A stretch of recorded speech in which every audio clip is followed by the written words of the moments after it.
കള്ള്. തുള്ളി കഴിക്കണോ? കാശ്. കാശാ? സേതുവേട്ടന്റെ അളിയനും കൂട്ടുകാരനും വന്ന് മിനിങ്ങണമെങ്കിൽ കാശാ.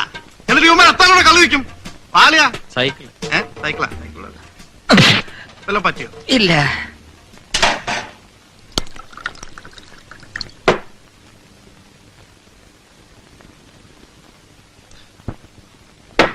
അളിയാ, നമ്മുടെ സേതുവേട്ടനൊരു ഊപ്പയാ, പേടിച്ചൂറിയാണെന്നൊക്കെ ചില നാറികൾ പറയണത്. അതാ പറഞ്ഞവന്റെ തന്തയായിരിക്കും. ഞങ്ങൾ പാരമ്പര്യമായിട്ട് ചങ്കൂറ്റുള്ളവരാ.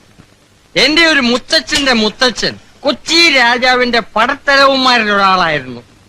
അത് പോട്ടെ. ഈ സേതുവിന്റെ അമ്മയുടെ അച്ഛൻ എന്ന് വെച്ചാൽ മുത്തച്ഛൻ ഒരു നാട് മുഴുവൻ വിറപ്പിച്ചിട്ടുള്ളവനായിരുന്നു. അതും പോട്ടെ. ഈ ജോസിനെ അവന്റെ ആളുകളെയും പപ്പടം പോലെ പൊടിക്കാൻ ഞാൻ മാത്രം മതി. പക്ഷേ തിരിച്ചു വന്ന തലകൊയ്യൂന്നാ പറയണേ. ആര് പറഞ്ഞു? ഏത് ചെറ്റകളാണ് പറഞ്ഞത്? സേതുവിന്റെ ഒരു രോമം പറിക്കാൻ പറ്റില്ല. അവൻ ആ ജോസ് ആശുപത്രിയിൽ നിന്ന് ഇറങ്ങട്ടെ, അവന്റെ ആൾക്കാരെ മുഴുവൻ വിളിച്ചോണ്ട് വരട്ടെ. ഇവിടെ ഒരു ലോഡ് ശവം വീഴും. എത്ര? 2